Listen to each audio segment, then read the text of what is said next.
में पितृदोष के जो उपाय हैं, क्या क्या उपाय हमने करने चाहिए। बड़े सक्षम उपाय हैं, छोटे छोटे उपाय हैं और बहुत पावरफुल उपाय हैं। यदि आपको जानकारी की आवश्यकता है तो वीडियो को अंत तक ज़रूर देखना और वीडियो को लाइक करें। माँ भगवती और बालाजी महाराज की कृपा आपके परिवार पर बनी रहेगी।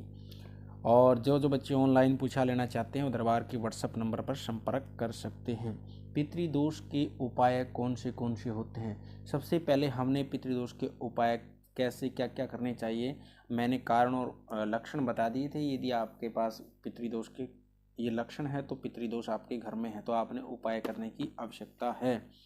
पितरों के नियमित रूप से सबसे पहले हमने क्या करना चाहिए, पीपल के पेड़ में दूध, गंगाजल, मीठा, काले तिल मिला करके नियमित हर रोज अपना नाम, गोत्र और पितरों के नियमित वो जल पीपल के वृक्ष में अर्पण करके आना चाहिए। हर रोज संडे को छोड़ करके हर रोज वो जल हमने पीपल में अर्पित करके आना चाहिए। दूसरा उपाय है जो ये है, पितरों के निमित्त आप भगवान सूर्य को भी जल दे सकते हैं। अपना नाम गोत्र बोल करके मैं पितरों के निमित्त दे सकता हूँ, तो भी दूसरा उपाय का। और आगे उपाय है, आप हनुमान बाहु का पाठ कर सकते हैं और विष्णु सहस्त्र नाम स्तोत्र का भी आप पाठ कर सकते हैं। पितरों की मजबूती के लिए, पितरों की दोष के निवृत्ति के लिए, पितृदोष का जो उपाय है निवृत्ति के लिए आप इस हनुमान बाहु और विष्णु सहस्त्र नाम स्तोत्र पाठ भी कर सकते हैं।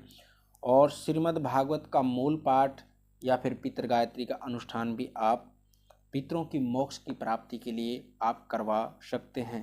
पितृदोष की, यदि पितरों के ऊपर कोई प्रेत पीड़ा है, पितृदोष के कारण जो हो जाते हैं, कई बार पितृदोष हमारे प्रेत पीड़ा के कारण घर में पितृदोष है तो उसके लिए आपने नारायण बलि या त्रिपिंडी कर्म करवाना चाहिए, क्योंकि उस नारायण बलि त्रिपिंडी से उन पितरों की मुक्ति हो, प्रेतों की मुक्ति हो जाती है और पितरों को फिर मोक्ष की कामना हो जाती है। प्रेत दोष हटने के बाद में फिर हम पितरों को मजबूत कर पाएंगे। जब तक हमारे पितरों के ऊपर प्रेत दोष लगा रहता है तो हम कितने ही भोजन वस्त्र उनके नाम से देते रहे, कितने ही पूजा पाठ करते रहें, तब तक हमारे पितरों में कुछ भी नहीं लग पाएगा। कितने ही करते रहें, जब तक वो प्रेत दोष से मुक्त नहीं करोगे पितरों को, तब तक उनके ऊपर आप कितने भी कुछ करते रहो उनको कुछ नहीं मिलेगा। इसका ध्यान रखना, विशेष उपाय है ये। और आप लगातार जो आगे काम करना चाहते हैं तो श्रीमद् भागवत का, श्रीमद् गीता का पाठ भी कर सकते हैं, 11वें अध्याय का पितरों के निमित्त। और पितरों के निमित्त आप गाय या गाय के सांड को हरा चारा नियमित रूप से डाल सकते हैं। पितरों के निमित्त संकल्प करके डालने, सारे काम जो करने हैं पितरों के निमित्त संकल्प करके, मैं अपने पितरों के लिए मेरा नाम गोत्र बोल करके। और पितरों के निमित्त आप पक्षियों को दाना भी डाल सकते हैं नियमित रूप से।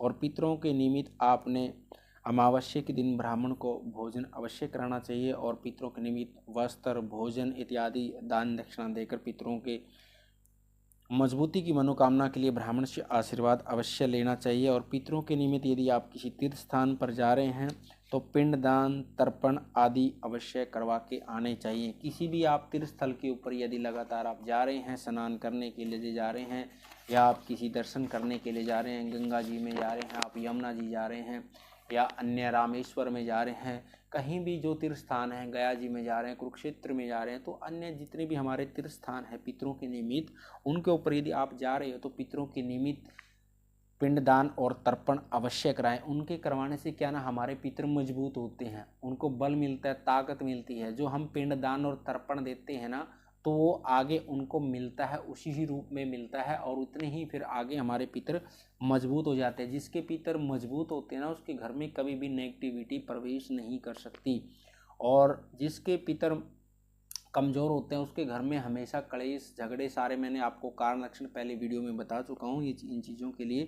इसलिए सबसे पहले अपने पितरों को मजबूत करके चलना चाहिए।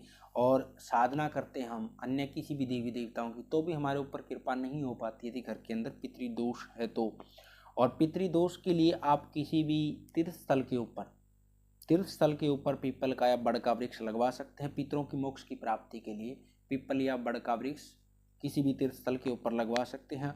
और पितरों की तृप्ति के लिए अब जैसे मंदिर के अंदर हम या किसी धर्मशाला में या तीर्थ स्थान पर कोई प्याऊ लगवा सकते हैं, पानी पीने की व्यवस्था करा सकते हैं। हमारे पितरों के निमित्त मोक्ष की प्राप्ति कामना के लिए पितरों के निमित्त वो करवा सकते हैं। और पितरों की मजबूती के लिए नियमित रूप से हमने चींटियों को आटा भी डाल सकते हैं पितरों की मजबूती के लिए नियमित रूप से। यदि पितरों की आगे हर रोज़ हमने पितरों की घर के अंदर जोत अवश्य लगानी चाहिए, पितरों की जोत अवश्य जलानी चाहिए और पितरों का आह्वान करना चाहिए, उनका आशीर्वाद हमेशा लेना चाहिए। क्योंकि जो हमारा कुल, हमारा वंश चला होता है, पितर कौन होते हैं? पितर वही हैं जिससे हमारा वंश चला होता है।